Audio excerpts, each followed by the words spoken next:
নমস্কার বন্ধুরা, বাংলার ইনভেস্টর ইউটিউব চ্যানেলে আপনাদের সকলকে স্বাগত জানাই। চ্যানেলে প্রথমবার এসে থাকলে চ্যানেলটা অবশ্যই সাবস্ক্রাইব করে রাখবেন এবং তার সঙ্গে সঙ্গে পাশে থাকা বেল আইকনটা টিপে অল অবশ্যই সিলেক্ট করে রাখবেন, যাতে করে পরবর্তী ভিডিওগুলোর নোটিফিকেশন আপনাদের কাছে সময় মতো পৌঁছে যায়। তো চলুন আজকের এই ভিডিওটা শুরু করা যাক। তো আজকের দিনেও দেখতে পাচ্ছেন নিফটিতে একটা ভালো তেজি দেখা গেছে এবং আজকের দিনে তো 25,500 এই লেভেলটাকে ভেঙে উপরে উঠে গিয়েছে।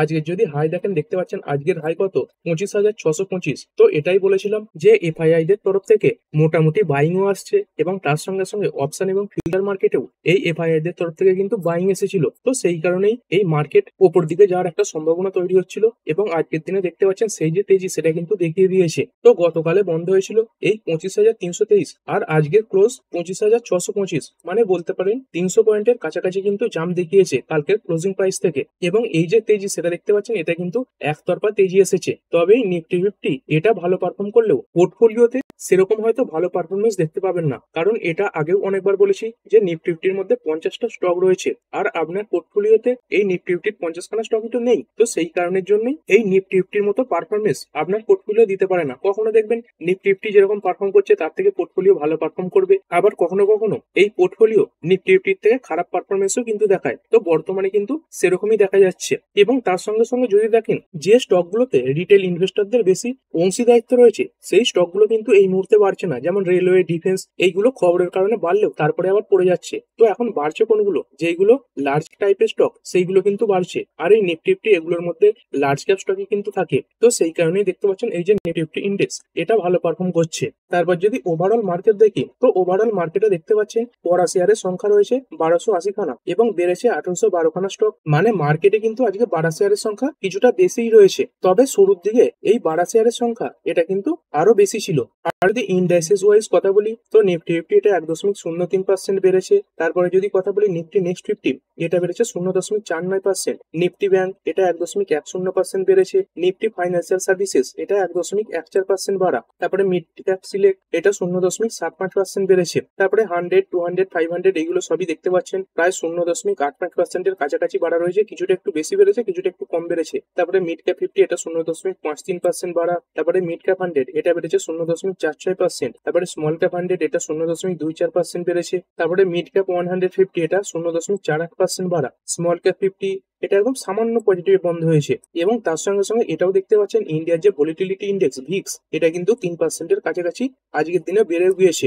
এবং যদি সেক্টর ওয়াইজ কথা বলি, তো আজকে প্রতিটা সেক্টরই কিন্তু পজিটিভে বন্ধ হয়েছে। এই নিফটি অটো এটা 1.27% বেড়েছে। ফাইন্যান্সিয়াল সার্ভিসেস এটা 0.70% বাড়া। তারপরে নিফটি এফএমসিজি এটা 2%-এর উপরে বেড়েছে। তো এফএমসিজি স্টক গুলোতে আজকে ভালো উত্থান কিন্তু দেখা গেছে। তারপরে নিফটি আইটি এটা 0.37% বেড়েছে। নিফটি মিডিয়া বেড়েছে 0.29%। তারপরে মেটাল এটা 0.68% বাড়া রয়েছে। ফার্মাও সামান্য বেড়েছে 0.21%। তবে গিয়ে পিএসইউ ব্যাংক মানে সরকারি ব্যাংকগুলো কিছুটা খারাপ পারফরমেন্স দেখিয়েছে। দেখতে পাচ্ছেন এই যে পিএসইউ ব্যাংক এই যে ইন্ডেক্সটা রয়েছে এটা 0.44% পড়া। তারপরে প্রাইভেট ব্যাংক এটা 1.48% বেড়েছে এবং নিফটি রিয়েলটি এটা 1.90% বেড়ে বন্ধ হয়েছে। আর যদি কথা বলি এই সামনে দিওয়ালি আসছে এবং দিওয়ালির আগে এই যে কনজাম্পশন সেটা কিন্তু বেড়ে যায়। তো সেই কারণে এই দিওয়ালির আগে এই ইন্ডেক্স ওয়াইজ একটু বড় জাম্প কিন্তু দেখার সম্ভাবনা থাকছে। এরপরে বিএসসি সেন্সেক্স এটাও 1.04% বেড়েছে এবং যদি কথা বলি নিফটি ব্যাংক এটা 1.10% বেড়ে বন্ধ হয়েছে।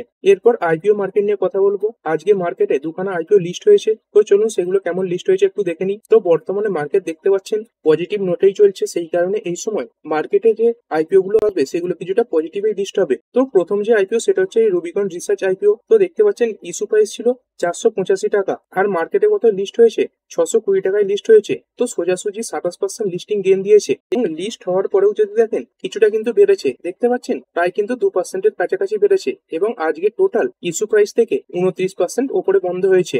এরপরে এই কানাডা রোবেকো এএমসি এটাও মার্কেটে লিস্ট হয়েছে। তো এর ইস্যু প্রাইস ছিল 266 টাকা, লিস্ট হয়েছে 280 টাকা 25 পয়সাতে। তো 5.36% লিস্টিং গেইন দিয়েছে এবং মার্কেটে লিস্ট হওয়ার পরেও বড় জাম্প কিন্তু দিয়েছে। তো দেখতে পাচ্ছেন মোটামুটি লিস্টিং প্রাইস থেকে 60% বেড়েছে এবং টোটাল ইস্যু প্রাইস থেকে 13% কাছাকাছি বেড়ে বন্ধ হয়েছে।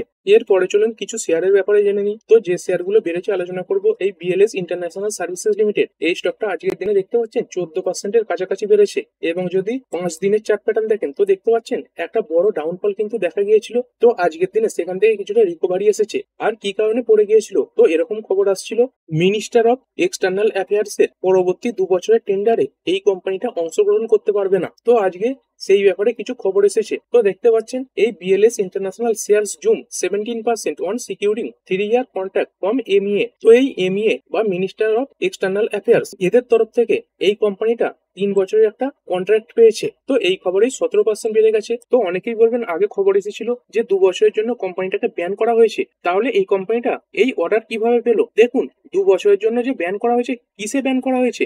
নতুন কোনো টেন্ডারে তারা অংশগ্রহণ করতে পারবে না। এবং এই যে কন্ট্রাক্টটা কোম্পানি পেয়েছে সেটা কিন্তু এর আগে কোনো টেন্ডারে অংশগ্রহণ করেছিল সেইখান থেকে পেয়েছে। তো এই কোম্পানিটা এই চীনে এই ভিসা অ্যাপ্লিকেশন সেন্টার তৈরি করবে। কোথায় কোথায় করবে দেখতে পাচ্ছেন, বেজিং এ করবে, সাংহাই করবে এবং গুয়াংজৌ এ করবে। এবং কোম্পানি এই যে অর্ডারের কাজ সেটা ইতিমধ্যে শুরু করে দিয়েছে। দেখতে পাচ্ছেন এই অক্টোবর 14 তারিখ থেকে সেটা কিন্তু এফেক্টিভ হয়ে গেছে। এরপরে অ্যাথার এনার্জি, এই স্টকটা আজকের দিনে 7.55% বেড়ে বন্ধ হয়েছে। তো কোম্পানিটা লাগাতার তেজিই দেখাচ্ছে। তো যদি দেখেন জবে থেকে মার্কেটে আইপিও এসেছে এবং লিস্ট হয়েছে, তো দেখতে পাচ্ছেন লিস্ট হয়েছিল মোটামুটি 300-র কাছাকাছি, সেখান থেকে কিন্তু প্রায় ডবলের বেশি বেড়ে গিয়েছে। বর্তমানে চলছে 683-র কাছে। আর বেশি দিন আগেও কিন্তু লিস্ট হয়নি, দেখতে পাচ্ছেন এই মে মাসের প্রথম দিকে কিন্তু লিস্ট হয়েছে। তো সেখান থেকে মোটামুটি বলতে পারেন এই 5-6 মাস হয়েছে এবং তার মধ্যেই কিন্তু ডবলের বেশি বেড়ে গেছে। তো যে স্টকগুলো বর্তমানে মার্কেটে চলছে না বা পড়ছে, সেখান থেকে টাকা বেরিয়ে কিন্তু এই ধরনের স্টকগুলোতেও যাচ্ছে। এটাও একটা বড় কারণ। নতুন নতুন আইপিও মার্কেটে আসছে, সেখানেও কিন্তু মানুষ অনেক অল্টারনেটিভ পেয়ে যাচ্ছে। এরপরে ওবেরয় রিয়েলটি, এটা আজকের দিনে 5.66% বেড়েছে। তো কোম্পানির যে রেজাল্ট সেটা যথেষ্টই ভালো ছিল, সেই কারণেই বেড়েছে। তো যদি দেখেন এই কোম্পানির কোয়ার্টার টু এর যে প্রফিট সেটা ইয়ার অন ইয়ার 29% বেড়েছে, বেড়ে হয়েছে এই 760 কোটি টাকা। এবং এর সঙ্গে সঙ্গে কোম্পানিটা এই 2 টাকা পার শেয়ার ইন্টিরিম ডিভিডেন্ড দেওয়ার কথা ঘোষণা করেছে। এরপরে যদি কথা বলি এই ক্রাফটসম্যান অটোমেশন লিমিটেড, এটাও 5%-এর কাছাকাছি বেড়েছে। তো কোম্পানি তাদের এই যে সোলাগিরি প্ল্যান্ট সেইখানে এই যে অপারেশন সেটা শুরু করে দিয়েছে। মানে এই কারখানাতে কোম্পানির যে কাজ সেটা কিন্তু শুরু হয়ে গিয়েছে। তো এটা কোম্পানির জন্য পজিটিভ ব্যাপার। তো এই নতুন প্ল্যান্টের মাধ্যমে কি হবে দেখতে পাচ্ছেন, কোম্পানির যে প্রোডাকশন ক্যাপাসিটি সেটা এনহ্যান্স হবে, মানে বাড়বে। তার সঙ্গে সঙ্গে অনেক নতুন কাজও কিন্তু যোগ হবে। এরপরে অ্যাক্সিস ব্যাংক লিমিটেড, তো কোম্পানি গতকাল তার যে রেজাল্ট সেটা পেশ করেছিল। তবে কোম্পানির যে ফাইন্যান্সিয়াল ডেটাগুলো, মানে যেগুলো মেন ফোকাস করা হয় যেমন নেট প্রফিট, রেভিনিউ, এইগুলো কিন্তু খুব ভালো আসেনি। কিন্তু ব্যাংকের অন্যান্য যে ডেটাগুলো যেমন নেট ইন্টারেস্ট মার্জিন, এটা ইমপ্রুভ হয়েছিল। তার সঙ্গে সঙ্গে কোম্পানির যে প্রভিশনিং সেটাও অনেক কমেছিল। তারপরে যে এনপিএ রয়েছে সেটাও ইমপ্রুভ করেছে। এবং কোম্পানিতে ডিপোজিটের যে পরিমাণ, মানে টাকা জমার যে পরিমাণ সেটাও বেড়েছে। এবং দেখতে পাচ্ছেন এই despite one of hurting earnings, মানে খুব খারাপ রেজাল্ট আসার পরেও বিভিন্ন যে ব্রোকারেজ হাউসগুলো রয়েছে তারা কিন্তু এই স্টকটার প্রতি এখনো বুলিশ মনোভাব বজায় রেখেছে। তো কোম্পানির যে কোর পারফরমেন্স সেটা ইমপ্রুভ হয়েছে এবং তার সঙ্গে সঙ্গে এই যে অ্যাসেট কোয়ালিটি, মানে এই এনপিএ, তারপর যে প্রভিশনিং, এইগুলো ইমপ্রুভ হয়েছে। তো এই কারণে কিন্তু বিভিন্ন ব্রোকারগুলো এই স্টকটার প্রতি বুলিশ থেকেছে।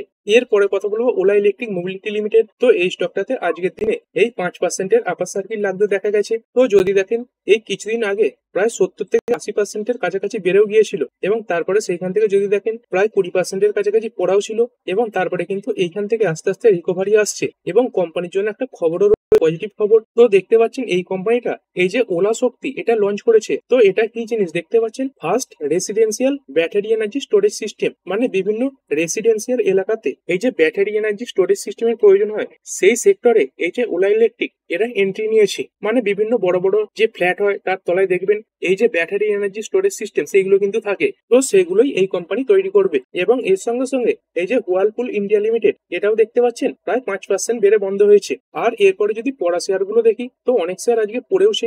যদি দেখেন এই কেইআই ইন্ডাস্ট্রিজ লিমিটেড, এই কোম্পানিটা আজকের দিনে 5.67% করেছে। তবে কোম্পানির যে রেজাল্ট সেটা কিন্তু যথেষ্টই স্ট্রং ছিল। যদি দেখেন সেলস ইয়ার অন ইয়ার 19% বেড়েছে, এবিটাও বেড়েছে 20%, তারপরে নেট প্রফিট এটা 31% বেড়েছে এবং ইপিএস এটাও 24% বেড়েছে। এবং কোয়ার্টারলিও যদি দেখেন প্রতিটা ডেটাই ভালো এসেছে, তা সত্ত্বেও পড়ে গিয়েছে। দেখুন মার্কেট সুপ্রিম, ঠিক আছে, কোম্পানির রেজাল্ট ভালো এসেছে এটা তো আমি বলতে পারি, কিন্তু তারপর মার্কেট কিরকম রিয়াকশন দেখাবে সেটা কিন্তু সম্পূর্ণভাবে মার্কেটের ইনভেস্টরদের উপরেই থাকে। তো খবরেও সেটাই দেখতে পাবেন। এইখানে দেখুন KEI industry share plus 9% despite reporting 31% growth in quarter two net profit, মানে কোয়ার্টার টু নেট প্রফিটে 31% বৃদ্ধির পরেও এই স্টকটা প্রায় 9% কাছাকাছি ক্র্যাশ কিন্তু করেছে। তো এই জন্যই বলা হয় মার্কেট সুপ্রিম। তবে এটুকু বলা যায় কোম্পানি যে বিজনেস করছে সেদিকে কিন্তু যথেষ্ট গ্রোথ দেখাচ্ছে। এরপরে নেটওয়েব টেক এটা 4.91% ডাউন হয়েছে এবং এর সঙ্গে সঙ্গে যদি কথা বলি অনুরাজ এটা 4.23% পড়েছে। তো অনুরাজ যে পড়েছে এর পেছনে একটা কারণ ছিল, কিছুদিন আগেও যদি দেখেন একটা বড় পতন দেখিয়েছিল এবং বিগত কয়েকদিন ধরেই পড়ছে। তো স্টকটা কিছুদিনে ভালো পারফরমেন্সও করেছিল, তারপরে কিন্তু কিছুটা প্রফিট বুকিং আসছে। এবং এর সঙ্গে সঙ্গে যদি কথা বলি এই কোম্পানিটা একটা কিউআইপি লঞ্চ করেছিল। তো দেখতে পাচ্ছেন এই যে সাইজ এটাও বড় ছিল, 11 কোটি টাকার কিউআইপি।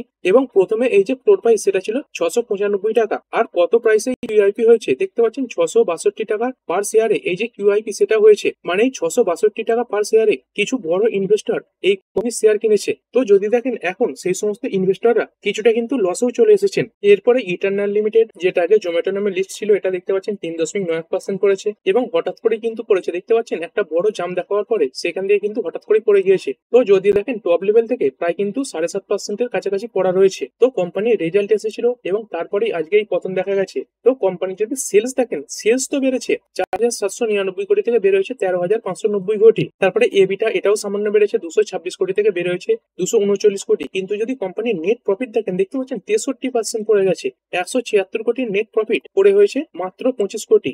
এবং এর আগের কোয়ার্টারও আমরা দেখেছিলাম কোম্পানির যে নেট প্রফিট সেটা কিন্তু খুবই খারাপ জায়গাতে চলে এসেছে। যদি দেখেন কোম্পানির মার্কেট ক্যাপ এটা 3,35,000 কোটির ওপরে রয়েছে। তো এত বড় একটা মার্কেট ক্যাপাসিটির কোম্পানির কাছে এই 65 কোটি নেট প্রফিট এটা কিন্তু খুবই কম। তবে এর পরের কোয়ার্টারে কোম্পানির যে রেজাল্ট সেটা ভালো আসতে পারে, কারণ এই ফেস্টিভ্যাল সিজনের জন্য কোম্পানি তাদের যে প্ল্যাটফর্ম ফি সেটা কিছুটা বাড়িয়ে দিয়েছে। এরপরে টাটা ইনভেস্টমেন্ট, তো কোম্পানিটার শেয়ারে স্প্লিট হওয়ার পর থেকেই ক্রমাগতই পড়ছে। যদি দেখেন এই যে স্প্লিট হয়েছে তারপরে কিন্তু প্রায় 15%-এর কাছাকাছি পড়ে গেছে। গতকালও দেখতে পেয়েছিলেন প্রায় 10%-এর কাছাকাছি পড়েছিল। তো এই স্টকটা এত পড়ে গেলেও আপনি এইখানে সেরকম বিক্রি করতে পারবেন না। কারণ কি, কারণ আপনার পোর্টফোলিওতে একটার বদলে যে আরো অতিরিক্ত 9খানা শেয়ার আছে সেগুলো কিন্তু এখনো আসেনি। মানে বিক্রি করতে পারবেন, আপনার যা ক্যাপিটাল ছিল তার 10 ভাগের 1 ভাগ কিন্তু বিক্রি করতে পারবেন, বাকি যে 9 ভাগ সেটা কিন্তু আটকে রয়েছে। তো সেই 9 ভাগ শেয়ার যবে আপনার পোর্টফোলিওতে আসবে তখনই কিন্তু বড় বাইং সেলিং তৈরি হবে। দেখতেই পাচ্ছেন এই এক্সপ্লিট ঘোষণা হওয়ার পরেই এই স্টকটাতে কিন্তু পতন এসেছে এবং তার আগে স্টকটা ভালো বেড়েও গিয়েছিল। এরপরে আরো কিছু শেয়ার পড়েছে, যেমন ম্যাক্স ফাইন্যান্সিয়াল এটা 3.24% পড়েছে। তারপরে এইচডিএফসি লাইফ কোম্পানি গতকাল তার রেজাল্ট পেশ করেছিল, তো রেজাল্ট ইনভেস্টরদের পছন্দ হয়নি। দেখতে পাচ্ছেন আজকের দিনে 2.38% ডাউন হয়েছে। আর এরপর কিছু নিউজ মানে কিছু কোম্পানির যে কোয়ার্টার 2 এর রেজাল্ট সেগুলো আলোচনা করব। তো প্রথমে যদি কথা বলি কুইকহিল টেকনোলজিস লিমিটেড, তো এই স্টকটা আজকে 1.20% বেড়ে বন্ধ হয়েছে। তবে প্রথমে এই যে তেজি সেটা তো আরো বেশি ছিল, পরে আস্তে আস্তে কিছুটা প্রফিট বুকিং এসেছে। কোম্পানির রেজাল্ট কেমন এলো, তো যদি সেলস দেখেন ইয়ার অন ইয়ার 14% বাড়া রয়েছে, 73 কোটি থেকে বের হয়েছে 83 কোটি এবং কোয়ার্টারলিও ভালো। তারপরে এবিটা এটা তো 201% বেড়েছে, এই 3.07 কোটি থেকে বের হয়েছে 9.23 কোটি। এর আগের কোয়ার্টারে এটা মাইনাসে ছিল। এবং যদি নেট প্রফিটের কথা বলি তো 4.15 কোটি থেকে বের হয়েছে 7.91 কোটি এবং এটা কোয়ার্টারলি ভালো এসেছে। এরপরে মুথুট ক্যাপিটাল সার্ভিসেস লিমিটেড, তো এই স্টকটা 6%-এর কাছাকাছি পড়েছে। কোম্পানির রেজাল্ট কেমন এলো, তো যদি দেখেন এই নেট প্রফিট এটা কিন্তু 82% পড়ে গিয়েছে। তবে কোম্পানির সেলস এটা বেড়েছে 109 কোটি থেকে বেড়ে হয়েছে 154 কোটি, কোয়ার্টারলি ভালো এসেছে। তারপরে এবিটা এটাই 72.1 কোটি থেকে 17% বেড়ে হয়েছে 84.4 কোটি, এটাও কোয়ার্টারলি ভালো। কিন্তু এই নেট প্রফিট এটা খুবই পড়েছে, দেখতে পাচ্ছেন 16 কোটির নেট প্রফিট ছিল, সেখান থেকে পড়ে মাত্র হয়েছে 2.83 কোটি। তবে এর আগের কোয়ার্টারে এটা লসে চলছিল, এর আগের কোয়ার্টারে 4.67 কোটির লস দেখিয়েছিল। তো এই নেট প্রফিট এতটা পড়ে যাওয়ার কারণে স্টকটা আজকে 6 থেকে 7% পর্যন্ত পড়েছে। তারপরে যদি কথা বলি এমআরপিএল, এটা শুরুতে অনেকটা গ্যাপ আপ হয়ে ওপেন হলেও দিনের শেষে মাত্র 0.70% বেড়ে বন্ধ হয়েছে। কোম্পানির রেজাল্ট কেমন এলো, তো সেলস এটা কিন্তু সেরকম বাড়েনি, বলতে পারেন পড়েই গিয়েছে। কোয়ার্টারলি তো বেড়েছে কিন্তু ইয়ারলি দেখতে পাচ্ছেন এই 24,968 কোটি থেকে পড়ে হয়েছে 22,649 কোটি। কিন্তু বাকি যে ডেটাগুলো এগুলো ভালো। এবিটা দেখতে পাচ্ছেন 414% বেড়েছে, আগে মাইনাসে ছিল -474 কোটি, এখন হয়েছে +1489 কোটি। তারপরে নেট প্রফিট দেখতে পাচ্ছেন এবারে পজিটিভ এসেছে 627 কোটি, এর আগের কোয়ার্টারে 271 কোটি লস ছিল এবং আগের বছর সেম কোয়ার্টারে 697 কোটি লস ছিল। এরপরে এই রোজারি বায়োটেক লিমিটেড এটা 1.45% বেড়েছে। এই কোম্পানিরও রেজাল্ট ভালো এসেছে। সেলস ইয়ার অন ইয়ার 18% বাড়া, 498 কোটি থেকে বেড়ে 586 কোটি। তারপরে এবিটা এটা প্রায় 66 কোটি থেকে বেড়ে হয়েছে 72 কোটির কাছাকাছি। নেট প্রফিট এটা 35.3 কোটি থেকে বেড়ে হয়েছে 36.9 কোটি। এবং কোয়ার্টারলিও যদি দেখেন তাহলে এই যে ডেটাগুলো সেগুলো ভালো এসেছে। এর পরের কোম্পানি ডেল্টা কর্প লিমিটেড, এই স্টকটা আজকে প্রায় 0.5% কাছাকাছি ডাউন হয়েছে। তবে প্রথম দিকে এটা আরো অনেক নিচে চলছিল এবং মার্কেট বন্ধের কিছু আগে অনেকটাই কিন্তু রিকভারি করে ফেলেছে। কোম্পানির সেলস ইয়ার অন ইয়ার 3% পড়ে গেছে, 188 কোটি থেকে পড়ে হয়েছে 183 কোটি। এবিটা এটা যদিও 17% বেড়েছে, 33.8 কোটি থেকে বেড়ে হয়েছে 39.6 কোটি। তারপরে নেট প্রফিট এটা 27 কোটি থেকে পড়ে হয়েছে 25.1 কোটি। তো কোম্পানির রেজাল্ট মোটের উপর খারাপ এবং কোম্পানির যে বিজনেস সেটাও কিন্তু খারাপ চলছে। সরকারি অনলাইন গ্যামলিং এর উপর বিভিন্ন রেস্ট্রিকশন লাগু করে দিয়েছে। আর এরপরে খারাপ রেজাল্ট পেশ করার পরেও অ্যাঞ্জেল ওয়ান এটা কিন্তু আজকে 1.10% বেড়ে বন্ধ হয়েছে। কোম্পানির যদি রেজাল্ট দেখেন সেটা খুবই খারাপ। দেখতে পাচ্ছেন সেলস এটা ইয়ার অন ইয়ার 21% ডাউন, তারপরে এবিটা এটা ইয়ার অন ইয়ার 38% ডাউন হয়েছে। নেট প্রফিট এটা তো প্রায় অর্ধেক হয়ে গেছে। তবে যদি দেখেন কোয়ার্টারলি কোম্পানির যে ডেটা এগুলো ভালো ছিল, 1141 কোটি থেকে বেড়ে 1202 কোটি। তারপরে এই এবিটা এটা 275 কোটি থেকে বেড়ে 415 কোটি এবং নেট প্রফিট এটা 114 কোটি থেকে বেড়ে হয়েছে 212 কোটি। তো বলতে পারেন এই কোয়ার্টারলি রেজাল্ট ভালো আসার কারণে স্টকটাতে কিন্তু যে বড় পতনের সম্ভাবনা ছিল সেটা দেখা যায়নি, বরঞ্চ কিছুটা পজিটিভে বন্ধ হয়েছে। আর যদি আজকের কোয়ার্টার রেজাল্ট নিয়ে কথা বলি তো আজকেও বড় বড় কোম্পানি রেজাল্ট পেশ করবে। যেমন দেখতে পাচ্ছেন ইনফোসিস রয়েছে, তার সঙ্গে সঙ্গে উইপ্রো আছে, নেসলে রয়েছে, পাঞ্জাব অ্যান্ড সিন্ড ব্যাংক, তারপরে ওয়ার এনার্জিস, জিও ফাইন্যান্সিয়াল, তারপরে ইন্ডিয়ান ব্যাংক রয়েছে, জেএসডব্লিউ ইনফ্রা রয়েছে, তারপরে ইন্ডিয়ান ওভারসিজ ব্যাংক রয়েছে। তো পরের ভিডিওতে এই সমস্ত কোম্পানিগুলোর কোয়ার্টার 2 এর রেজাল্ট তারপরে বিভিন্ন খবর নিয়ে আরো আলোচনা করা হবে। আর এরপর নিফটি ফিফটি থেকে এই ভিডিওটা শেষ করব। তো 45টা কোম্পানি পজিটিভে বন্ধ হয়েছে এবং 5টা কোম্পানি নেগেটিভে বন্ধ হয়েছে। আর যদি নিফটি ফিফটির মধ্যে টপ গেনার এবং লুজার দেখি তো প্রথম দুটো কোম্পানি এফএমসিজি সেগমেন্ট থেকে বিলং করছে। নেসলে ইন্ডিয়া এটা 4.76% বেড়েছে, তারপরে টাটা কনজিউমার এটা 3.10% বেড়েছে। তো গভর্নমেন্ট যে জিএসটির রেট কাট করেছে তারপরে কিন্তু এফএমসিজি সেক্টরে এই ভালো মুভমেন্ট দেখা যাচ্ছে। তারপরে দেখতে পাচ্ছেন টাইটান এটা 2.45% বাড়া রয়েছে, অ্যাক্সিস ব্যাংক বেড়েছে 2.25%, কোটাক ব্যাংক এটা 2.11% বেড়ে বন্ধ হয়েছে। আর এই নিফটি ফিফটির মধ্যে পড়লো কোনগুলো চলুন সেগুলো দেখে নিই। তো দেখতে পাচ্ছেন ইটার্নাল এটা 4%-এর কাছাকাছি ডাউন। তো রেজাল্টের পরে এরকম খারাপ পজিশন। তারপরে এইচডিএফসি লাইফ এটাও 2.38% পড়ে গিয়েছে। তারপরে শ্রীরাম ফাইন্যান্স এটা 0.5%-এর কাছাকাছি ডাউন হয়েছে। ইনফোসিস এটা 0.24% ডাউন হয়েছে এবং জিও ফাইন্যান্স এটা 0.18% ডাউন হয়েছে। তো দেখতে পাচ্ছেন পড়া শেয়ারগুলো যেগুলো রয়েছে সেগুলো যে পতনের পরিমাণ এই যে শেষ তিনটে এগুলো কিন্তু খুব কম রয়েছে। তো ঠিক আছে বন্ধুরা, আশা করছি ভিডিওটা আপনাদের ভালো লেগেছে। আপনি চাইলে এটাকে লাইক এবং শেয়ার করতে পারেন। আর শেয়ার মার্কেট সংক্রান্ত ডেইলি নিউজ আপডেট পেতে চ্যানেলটা সাবস্ক্রাইব করে রাখবেন এবং পাশে থাকা বেল আইকনটি টিপে অল অবশ্যই সিলেক্ট করে রাখবেন, যাতে পরবর্তী ভিডিওর নোটিফিকেশন আপনার কাছে সময় মতো পৌঁছে যায়। আর হ্যাঁ, ভিডিওটি শুধুমাত্র ইনফরমেশন এবং এডুকেশনাল পারপাসের জন্য বানানো হয়েছে। আমি সেবি রেজিস্টার্ড নই, তাই কোনো প্রকার শেয়ারে কোনো প্রকার বাই, সেল, হোল্ড বা অ্যাভারেজ করার কোনো সিদ্ধান্ত নেওয়ার আগে আপনার যে ফাইন্যান্সিয়াল অ্যাডভাইজার আছে তার সঙ্গে অবশ্যই আলোচনা করবেন। দেখা হচ্ছে পরের ভিডিওতে। ধন্যবাদ।